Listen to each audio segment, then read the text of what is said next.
रावण को भी मारूंगा, सेना का संहार कर दूंगा, सब कुछ करूंगा और माता को साथ में लेकर के आ जाऊंगा। या आप बताइए, मैं त्रिकूट पर्वत सहित पूरी लंका सहित मैं लेकर के आ जाऊंगा। आप बताइए मुझे क्या करना है। जामवंत जी कहते हैं कि आपको कुछ नहीं करना है, आपको सिर्फ वहां पर जाना है और जाकर के माता जानकी का पता लगाना है और पता लगा करके आपको आना है और माँ जानकी का संदेश प्रभु राम तक पहुंचाना है। और उसके बाद राम भगवान पूरे सेना के साथ, कपियों के साथ में चलेंगे और माता जानकी को लेकर के आएंगे। कपि सेन संघ संहार निश्चर राम सीतयानी है, त्रैलोक पावन सुजस सुर मुनि नारदाद बखानी। कपि सेन संग सिंहार निश्चर राम सीतयानी है, त्रैलोक पावन सुजस सुर मुनि नारदाद बखानी। जो सुनत गावत कहत समझत परम पद नर पावन। जो सुनत गावत कहत समझत परम पद नर पावन। रघुवीर पद पादो जमद कर दास तुलसी गावहीं। रघुवीर पद पादो जमद कर दास तुलसी गावहीं। सज रघुनाथ जसु सुनहि जे नर अर नार, तिन कर सकल मनोरथ सिद्ध करहि त्रिशरान। इस कथा को तुलसीदास जी कहते हैं कि इस कथा को जो सुनेगा, जो गाएगा, जो कहेगा, ये भव से पार उतर जाएंगे, भव सागर से पार हो जाएंगे। और इसके बाद जो है तो हम आप सुंदरकांड की कथा में प्रवेश करते हैं। और जैसे ही सुंदरकांड की कथा में प्रवेश करते हैं, आइए हम सब इस चौपाई के माध्यम से पहले हनुमान जी की पुनः एक बार वंदना करेंगे और उसके बाद आगे कथा में प्रवेश करेंगे। अरे छमे छमे नाचे देखो वीर हनुमाना, बोली सियावर रामचंद्र की जय हो। अरे छमे छमे नाचे देखो वीर हनुमाना, छमे छमे नाचे देखो वीर हनुमाना। छमे छमे नाचे देखो वीर हनुमाना, छमे छमे नाचे देखो वीर हनुमाना। कहते हैं लोग इसे, कहते हैं लोग इसे राम का दीवाना।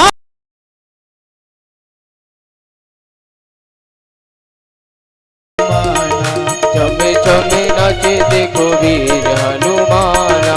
राम राम सिया राम, राम राम सिया राम, राम राम सिया राम, राम राम सिया राम। पाँव में घुंघरू बांध के नाचे, पाँव में घुंघरू बांध के नाचे।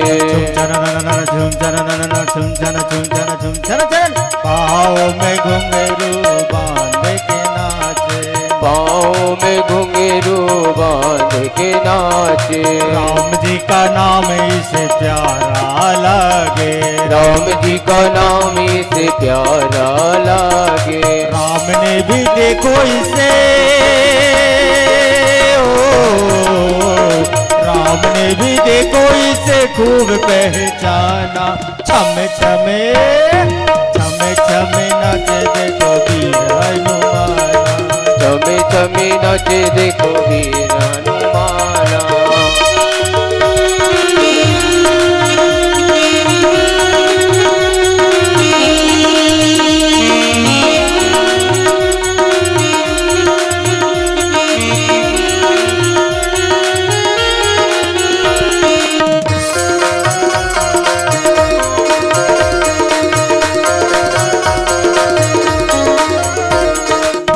जहाँ जहाँ कीर्तन होता सिया राम का, जहाँ जहाँ कीर्तन होता सिया राम का, लगता है फेरा वहाँ वीर हनुमान का, लगता फेरा वहाँ वीर हनुमान का।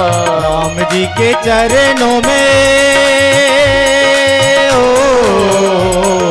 राम जी के चरणों में इनका ठिकाना, छमे छमे छमे छमे नाच देखो वीर हनुमाना, नाच देखो वीर हनुमाना। राम राम सिया राम, राम राम सिया राम, राम राम सिया राम, राम राम सिया राम।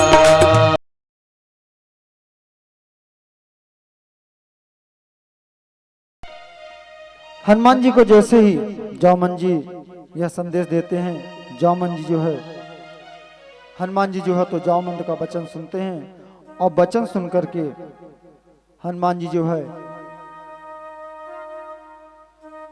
तो ये सुंदर कांड जो है, ये कथा जो है ये सुंदर नाम के पर्वत से ही प्रारंभ होती है। सुंदर नाम के पर्वत से ही यह प्रारंभ होती है।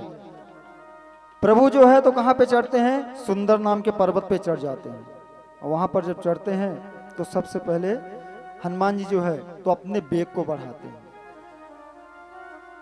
अपने बेग को बढ़ाते हैं और बेग को बढ़ाते हैं तो जितनी ही ध्वनि, जितना ही कंपन धरती पे हो रहा है उतना ही अंदर जा रहा है। धरती के अंदर कहाँ? पाताल लोक में भी जा रहा है। पाताल लोक में जो है तो सारे देवता कहाँ पे छुपे हुए थे? रावण के डर के मारे वहीं पे छिप गए थे, पाताल लोक में छिपे हुए थे। अब जब देवताओं ने यह देखे कंपन क्यों हो रहा है, क्योंकि जब रावण चलता था तब यह धरती डोलती थी। तो उनको लगा कहीं ऐसा तो नहीं कि रावण अब पाताल में आ रहा है हम लोगों को मारने के लिए। तो क्या किए? देखने के लिए भेजे। एक देवता को बोले जाओ आप देख करके बाहर आओ कौन आ रहा है। जैसे आए देखे तो कौन? हनुमान जी लंका जाने की तैयारी कर रहे हैं। और वो देखे तो जाकर के वहां बताते हैं कि हनुमान जी तो लंका जाने की तैयारी कर रहे हैं। जाओ मंत के बचन सुहाए, सुनी हनुमंत हृदय अति भाए। तब लगे पर क्यों मोहि भाई, तुम्हें देखी कंद मूल फल खाई। जब लगिया बहु सीत ही देखी, होई काज मोहि हर्ष बिसेती। यह कहना है सबई को माता, चले हर्षिया धरे रघुनाथ। सिंधु तेरक भूंदर सुंदर, कौतुक कोद चढ़ पाओ। बार बार रघुबीर समारी, कर को कमल तनय बलहारी। जय गिर चरण तेरी हनुमंता, चले सोगा पाताल तुरंता। जिमिया मोह रघुपति गिरवाना, यही घात चले हनुमान। चल निधि रघुपति दूत बिचारी, तय मना होई समार। जय सिया राम जय जय सिया राम, जय सिया राम जय जय सिया राम। हनुमान जी जो है वो क्या करते हैं? पहले भगवान के नाम का जयकार लगाते। जय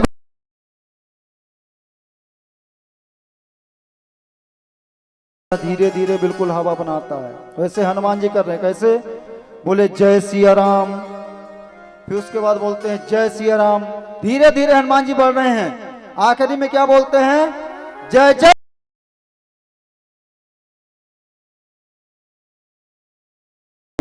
किसके लिए? उड़ने के लिए। हनुमान जी अपना बेग बनाते हैं और बेग बना करके और हनुमान जी वहां से उड़ते हैं। जैसे हनुमान जी उड़ान भरे तो उतनी बेग नीचे भी गई। जैसे भी बताए जो बेग नीचे गई तो जब देवताओं ने आके देखा था तो किसको भेजे? सुरसा को भेज दिए थे। हनुमान जी जब बेग बना करके उड़ते हैं तो सबसे पहले कौन आता है वहां पर? हनुमान जी के जो पिता थे उनके मित्र थे मैनाक पर्वत। वो आते हैं हनुमान जी से मिलते हैं और हनुमान जी से मिल करके बोलते हैं कि आप विश्राम करिए, कुछ क्षण के लिए यहाँ पर विश्राम कर लीजिए। हनुमान जी कहते हैं कि बिना राम काज किए हुए मुझे विश्राम करने का समय नहीं है। जब तक मैं भगवान प्रभु का कार्य पूरा नहीं कर लूंगा तब तक मैं विश्राम करने वाला नहीं हूं।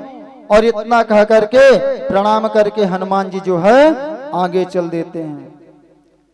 जब आगे चलते हैं तो वहां पर सुरसा नाम अहिन के माता कौन मिलती है? सुरसा मिल जाती है। और सुरसा जब मिलती हैं तो बीच रास्ते में खड़ी हो जाती। कहां पर? समुद्र में खड़ी हो जाती है। और जैसे हनुमान जी पहुंचते हैं तो बोलते हैं कि आज मुझे देवताओं ने आपका आहार बना करके भेजा है, मैं आज आपको खाऊंगी, मुझे देवताओं ने आपका आहार बनाया है। हनुमान जी कहते हैं कि माता, मैं प्रभु के कार्य के लिए जा रहा हूं, मैं प्रभु का कार्य पूर्ण करके और आपके पास शीघ्र ही लौट के आऊंगा, यह मैं आपको वचन देता हूं। तब सुरसा मां कहती है कि नहीं, पहले आप मेरा भोजन बनो और बच जाओगे तो आप प्रभु का कार्य पूर्ण करना, नहीं तो नहीं होगा। हनुमान जी बोले ठीक है। हनुमान जी जब किसी विधि से नहीं मानती है सुरसा, तो हनुमान जी क्या बोलते हैं कि ठीक है, आप अपना मुख खोलिए, मैं आपके मुख के अंदर आ रहा हूं। और हनुमान जी गए, वेग बढ़ाने लगे। सुरसा ने जैसे अगर 1 योजन मुंह खोला तो हनुमान जी उसका डबल हो गए, 2 योजन हो गए। अब सुरसा 4 योजन होते तो हनुमान जी 8 योजन होते। सुरसा 8 योजन भई तो हनुमान जी 16 हो गए। ऐसे करते करते जो है तो डबल का खेल शुरू हो गया। आखिरी में कितना? 100 योजन का मुंह खुला। और 100 योजन का मुंह जब खुला तो हनुमान जी क्या किए? अपना रूप तुरंत छोटा कर लिए। अति लघु रूप धरो हनुमाना, पैठा नगर सुमिर भगवाना। हनुमान जी जो है तो अपना लघु रूप लेते हैं और लघु रूप लेकर के और सुरसा के मुख के अंदर जाते हैं, पूरा घूम करके। और हनुमान जी पुनः लौट करके आते हैं और बोलते हैं, माँ अब आपका मैं पुत्र हुआ। बोले पुत्र कैसे हुए? तो बोले अब मैं आपके पेट के अंदर से आया हूं, पेट के अंदर से आ गया हूं तो मैं आपका पुत्र कहलाया। तब मां सुरसा कहती हैं कि आपका मैं कौन हूं? बोले मैं नाग माता हूं और देवताओं ने आपकी परीक्षा लेने के लिए मुझे यहां पर भेजे थे, मैं आपकी परीक्षा लेने आई थी। तो हनुमान जी पूछते कि अब क्या कैसा है, परीक्षा में पास हो गए हूं कि मैं नहीं हुआ हूं? परीक्षा में पास हुआ हूं कि नहीं हुआ हूं? तो मां सुरसा क्या कहती हैं कि आप भगवान का कार्य करने के लिए आए हैं, अब आप जाइए, आपको कोई रोक नहीं सकता।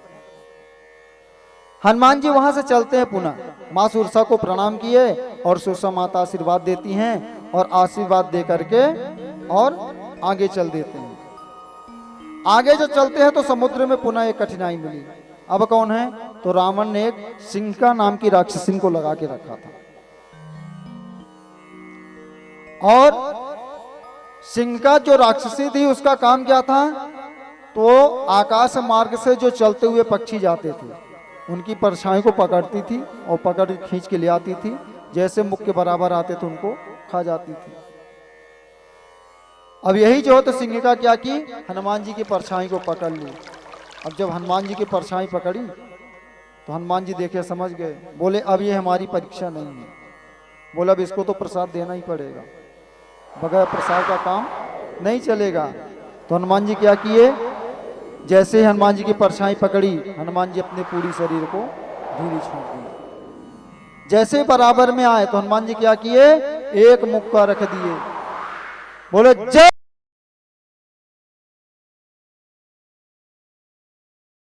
भगवान के धाम को चली गई। अब हनुमान जी वहां से आगे बढ़े तो सुबह ही पहुंच गए। कहां पर? लंका नगरी में पहुंच जाते हैं। लंका नगरी में पहुंच करके और वहां पर देखे कि रावण ने क्या किया था? एक लंकनी नाम की राक्षसी को पहरे में बैठा दिया था। रावण ने लंकनी को जब वहां पर बैठा दिया तो हनुमान जी देखे कि अभी जाना तो संभवतः नहीं सही है, थोड़ा सा अंधेरा हो जाएगा तब हम यहां से लंका नगरी के अंदर प्रवेश करेंगे। हनुमान जी वहां पर बैठ गए। जैसे संध्या कालीन हुई तो हनुमान जी क्या किए? छोटा सा रूप बनाए, मशक समान बहुत छोटा सा रूप बनाए। अच्छा देखिए यहाँ पर एक दो संवाद उठता है। एक तो मशक समान मतलब लोग बोलते हैं कि हम मच्छर के समान, मच्छर के समान नहीं है। हनुमान जी क्या बनाए? मशक का अर्थ एक बिल्ली का बच्चा भी होता है। मशक का मतलब बिल्ली का बच्चा भी होता है। तो छोटा सा रूप हनुमान जी धारण करते हैं और छोटा सा रूप धारण करके हनुमान जी जैसे ही लंका नगरी के अंदर प्रवेश करने जाते हैं वैसे ही लंकनी उनको देख लेती है। और जब लंकनी देख ली तो लंकनी क्या बोलती है? ऐ सट, तू कहां जा रहा है? तू कहां से आया है? तू चोर की भांति लंका नगरी में क्यों प्रवेश कर रहा है? हनुमान जी क्या बोलते हैं? यह लंका नगरी अद्भुत है और इसी को देखने में आया। अब हनुमान जी के पास कोई पासपोर्ट वीजा तो है नहीं, विदेश में गए हैं, कुछ नहीं बचा हनुमान जी के पास, कुछ नहीं बना है। अब उसके लिए वीजा तो चाहिए, पासपोर्ट भी चाहिए, तो देगा कौन? तो लंकनी बोलती मैं ही दूंगी, और ऐसे तो मिलने वाला है नहीं बगैर कुछ प्रसाद के। तो क्या की लंकनी ने जब अपना पाँव रखी तो हनुमान जी बाहर भाग गए। हनुमान जी जब बचे तो बोले कहां से आए हैं? हनुमान जी अपना पूरा परिचय देते हैं और बोले हाथ में क्या लेके आए? हनुमान जी बिल्कुल बनाए थे 360 डिग्री का, बिल्कुल पीछे रखे। बोले क्या लेके आए हैं? बोले हम आम लेके आए हैं, खाना हो तो बताओ। लंकनी बोलती खिलाओ, हम भी देखे कैसा तुम्हारे इंडिया का या भारत का आम, हम भी खाना चाहते हैं। हनुमान जी बनाए थे 360 डिग्री का और रख दिए। बोले जब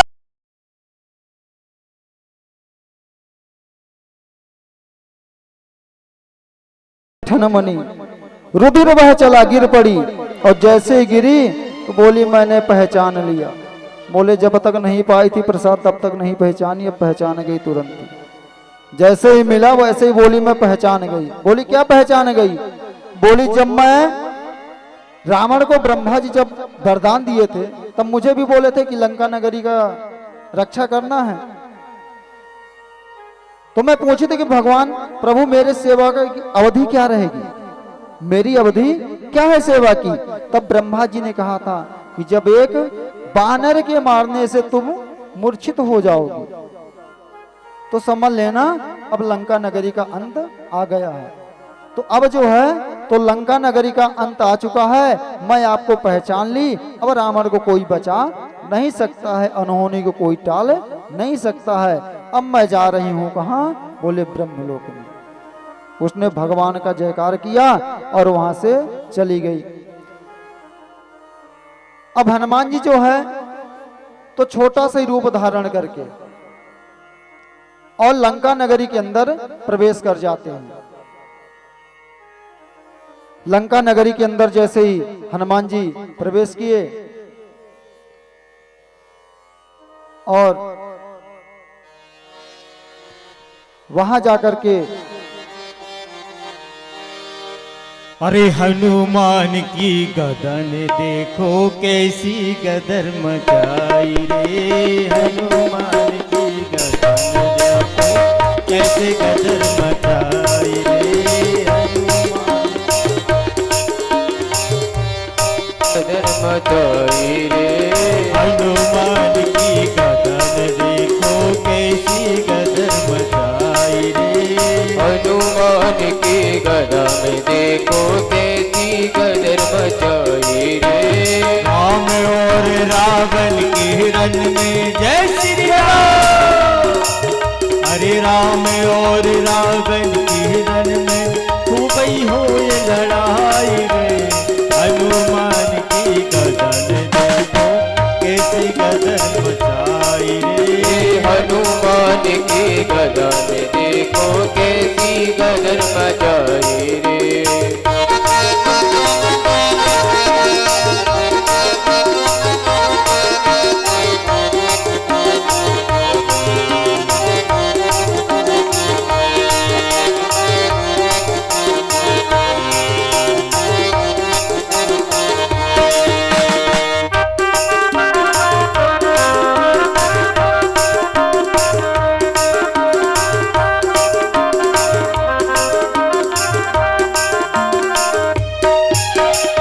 फल खाए और पेड़ उखाड़े लंबी कूद बढ़ाए रे। फल खाए और पेड़ उखाड़े लंबी पूंछ बढ़ाए रे। भैया फल खाए और पेड़ उखाड़े लंबी कूद बढ़ाए रे। फल खाए और पेड़ उखाड़े लंबी पूंछ बढ़ाए रे। रावण की सोने की लंका जय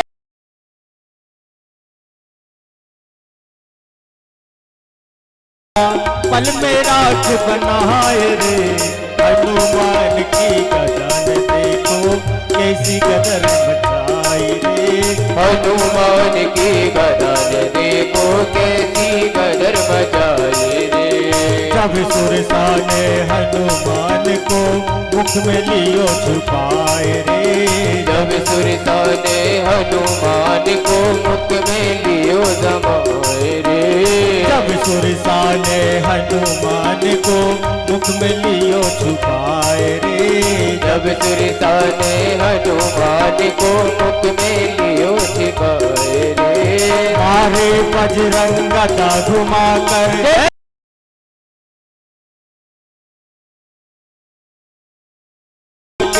तो स्वर्ग पहुँचाए रे। हनुमान की गदर देखो कैसी गदर मचाई रे। भैया हनुमान की गदर देखो कैसी गदर मचाई रे। हनुमान की गदर देखो कैसी गदर मचाई रे। हनुमान की गदर देखो कैसी गदर मचाई रे। कैसी गदर मचाई रे। कैसी गदर मचाई रे। कैसी गदर मचाई रे। कैसी गदर मचाई रे।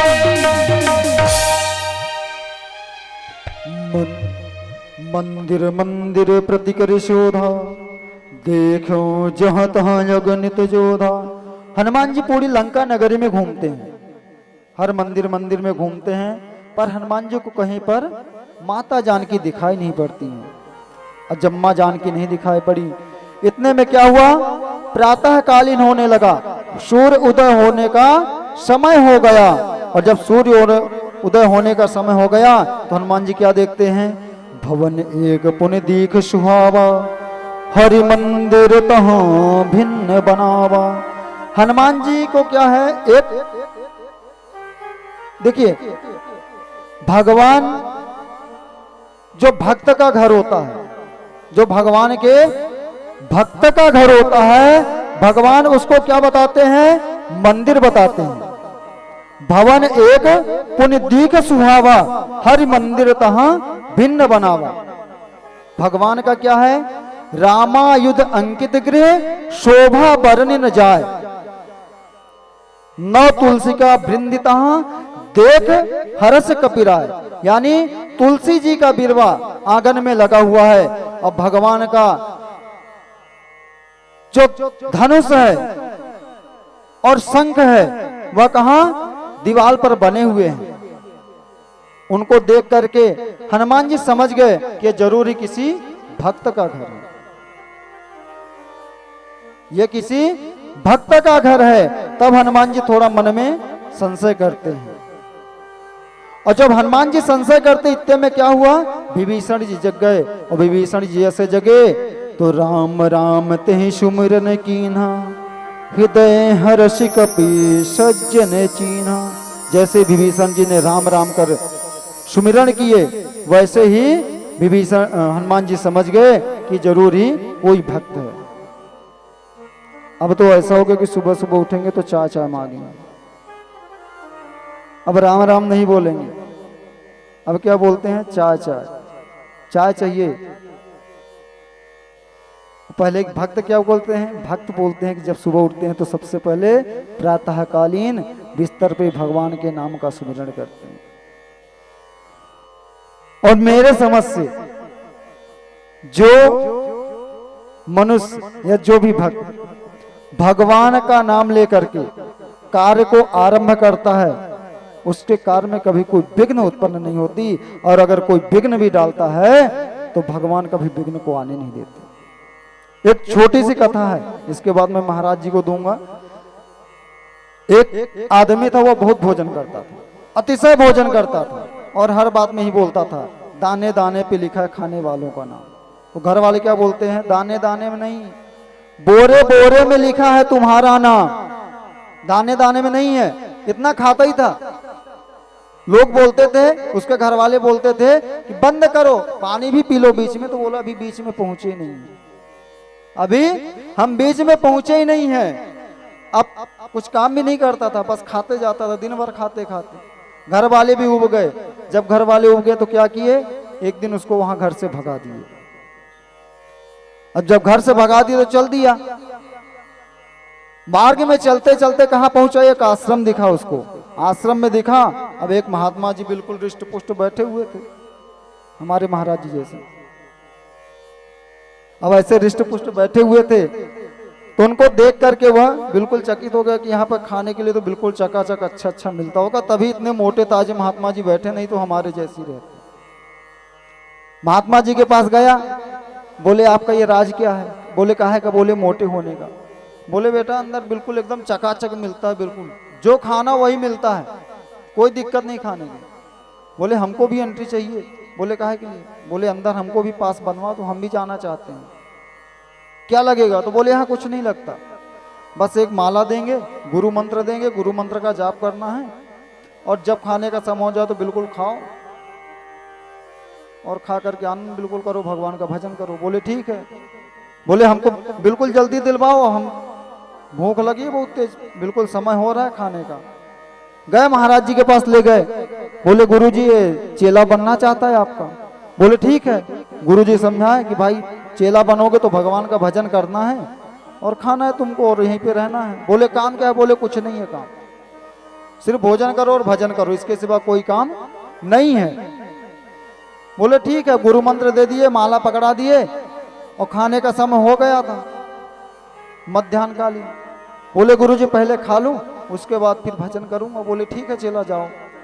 अब गए, बढ़िया गए, वहां तो कोई ना रोकने वाला ना टोकने वाला। आराम से भोजन किए, जितना मन पड़ा उतना भोजन किए, और भोजन जब कर चुके तब आए और भगवान का भजन जो थोड़ा बहुत बना किए। अब देख कोई अच्छा कार्य है, यह खुशी का कार्य है तो बहुत दिन चलने वाला नहीं है। जहां सुख है वहां दुख है, और जहां दुख है वहां सुख है। यह काल का चक्र कभी रुकता नहीं है। हम ये चाहते हैं कि भगवान हमारे मन का सदैव हो। हम यही चाहते हैं कि हमारे मन का सदैव हो, पर भगवान वो कहते बेटा तेरे मन का नहीं होगा, जो मैं चाहूंगा वो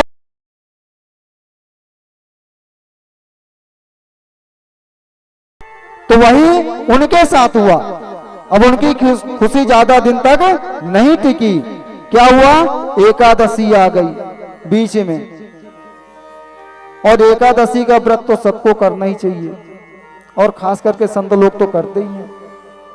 अब सुबह सुबह जैसे ही गया, नाश्ता का समय हुआ, गया अंदर, देखा रसोई घर में कुछ नहीं बना है। रसोइया से पूछता कि आज क्या बात है, आज कुछ जलपान? बोले आज एकादशी है। बोले भोजन? बोले कल मिलेगा, आज भगवान का भजन बस करो। बोले कल का तो हम देखने लायक ही नहीं रहेंगे, तो आज कैसे करें भजन?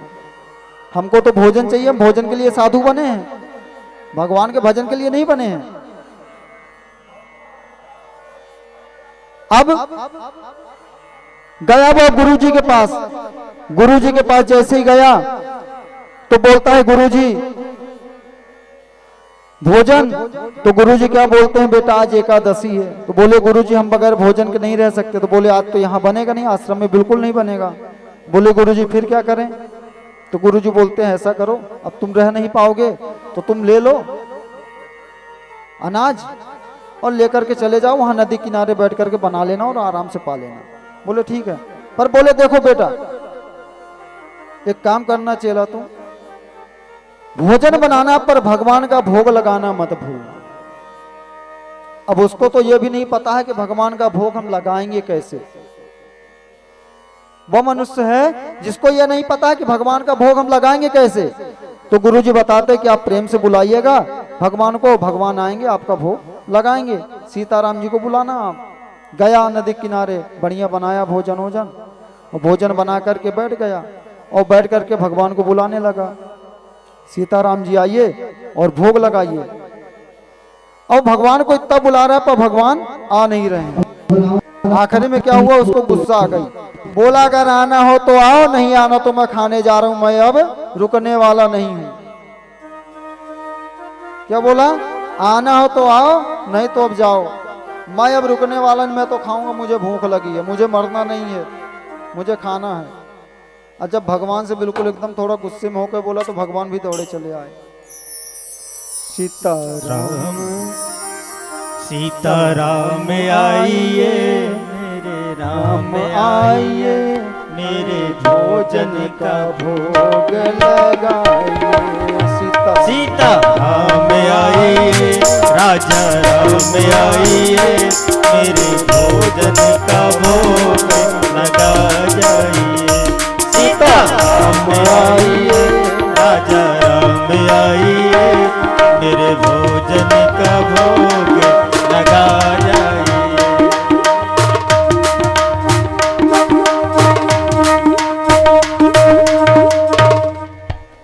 अब जब भगवान को बुलाया, भगवान आखिर में प्रकट हो गए और प्रकट होकर के उन्होंने क्या किए, भोजन किए।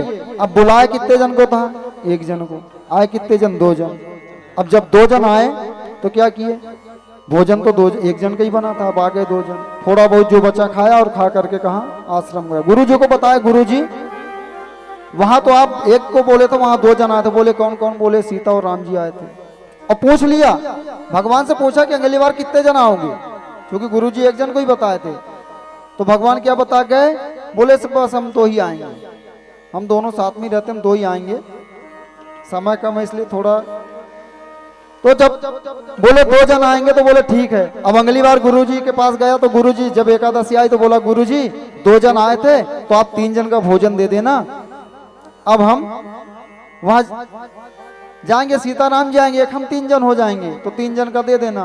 तो गुरुजी सोचे खाता ज्यादा इसलिए हो सकता है कि पेट ना भरा हो, तो बोल करके भंडारी से तीन जन का दिलवा दिए। और जब तीन जन का भोजन ले गया बनाया तो वहां तीन से कितने आ गए, वो तो दो जन को याद किया और दो जन के बदले तीन जन आ गए। और जब तीन जन आ गए तो फिर वही हुआ, बोले आप तीन जन आ गए, बोले हम तीनों साथ में ही रहते हैं। बोले ठीक है, अगली बार कितने जन आएंगे, बोले अगली बार हम तीन ही आएंगे, बस हम तीन साथ में ही रहते हैं। तो बोले ठीक है। अब अगली बार फिर एकादशी आई, फिर गया। अब जब गया तो क्या हुआ, अब की बार पूरे राम भगवान, अब की बार भोजन नहीं बनाया। देखिए भक्त की चतुराई भी है, भोजन नहीं बनाया, गया गया और नदी किनारे रख दिया। बोले अब की बार आएंगे खुद ही बनाएंगे।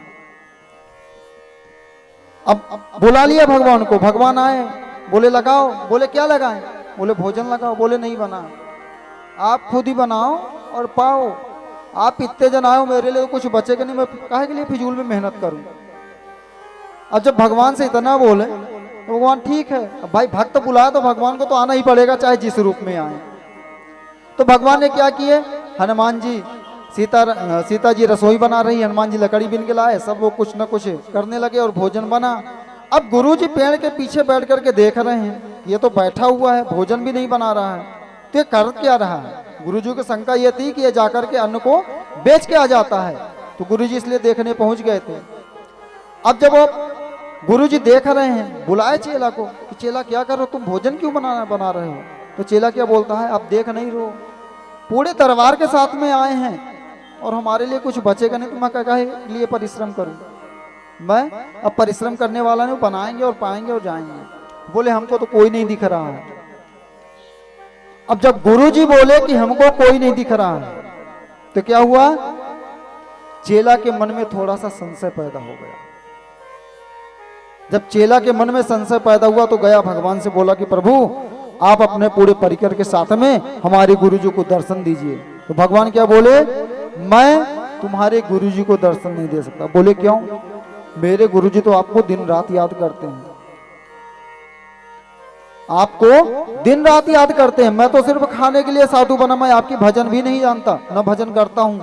गुरुजी बोले थे इसलिए मैं आपको बुलाता था, और आपको भोग लगाता था, तो भगवान क्या बोलते हैं कि तुम गुरु के कहने पे तो बुलाए, पर तुम किसके साथ बुलाए? भाव के साथ। हमारे मन के अंदर सबसे ज्यादा क्या होना चाहिए? देखिए रामायण जब शुरू करते हैं हम, तो भगवान क्या कहते हैं? श्रद्धा विश्वास रूपिणी। अपने मन में जब श्रद्धा है और विश्वास है, तो मेरे समझ से भगवान को आप जहां ढूंढोगे वहीं भगवान मिल जाएंगे। अगर अपने मन में श्रद्धा नहीं, तो आप कितने भी मंदिर चले जाओ और कितना भी पूजा कर लो, भगवान मिलने वाले आपको नहीं है। और एक जन्म में नहीं, 100 जन्म में भी नहीं मिलेंगे, मेरी गारंटी है। जब तक अपने मन में श्रद्धा नहीं जागेगी तब तक। और यही भगवान उस भक्त को बताते हैं, उस चेला को बताते हैं कि तुम्हारे मन के अंदर जो भाव था, उस भाव के कारण मैं तुम्हारे पास आया हूं और तुम्हारे भोजन का भोग मैं लगाया हूं, पर तुम्हारे गुरुजी उस भाव से मुझे नहीं बुलाते थे। वह कहां? भगवान के चरण में गिर गया कि भगवान आप मेरे गुरु को दर्शन आज आपको देना ही पड़ेगा। बगैर गुरु को दर्शन दिए आप यहां से नहीं जा सकते हैं। अंत में भगवान जो है तो भक्त के आगे झुक गए। भगवान भी भक्त के आगे झुक जाते हैं। जैसे आप लोग सुनते हैं तमाम भागवत में सब जगह प्रहलाद जी के आगे भी भगवान झुके आए, ऐसे ही आज एक भक्त के आगे भगवान झुक गए। तमाम जगह ऐसा है, अब उतना समय नहीं है। तो भगवान जो है तो भक्त के आगे झुक गए, और भक्त के आगे झुक करके भगवान ने क्या किए? उनको गुरु को भी दर्शन दिए। जैसे ही गुरु को दर्शन दिए, तो गुरु क्या किया? गुरु जो है तो भगवान के सबसे पहले चरण में ना पड़ के चेला के चरण में पड़ गए, लेट गए कि धन्य है। किसके कारण? आज एक चेला के कारण गुरु को भी दर्शन हो गए। इसलिए कल महाराज जी कोई बता रहे थे ना, गुरु मंत्र भी बहुत सोच समझ के देना चाहिए। गुरु मंत्र की भी बड़ी महिमा है। तो आज एक भक्त के आगे भगवान भी विवश हो गए और उनके गुरु को भी दर्शन दिए, और गुरु को दर्शन देकर के दोनों को भगवान कृतार्थ कर दिए, और दोनों अपने आश्रम में पुनः गए। अब मैं अपने वाणी को यहीं पे विराम दूंगा, और आगे महाराज जी से मैं प्रार्थना कर दूंगा आगे कथा को वह श्रवण कराएं। बोलिए प्रेम से जय सिया राम। जय श्री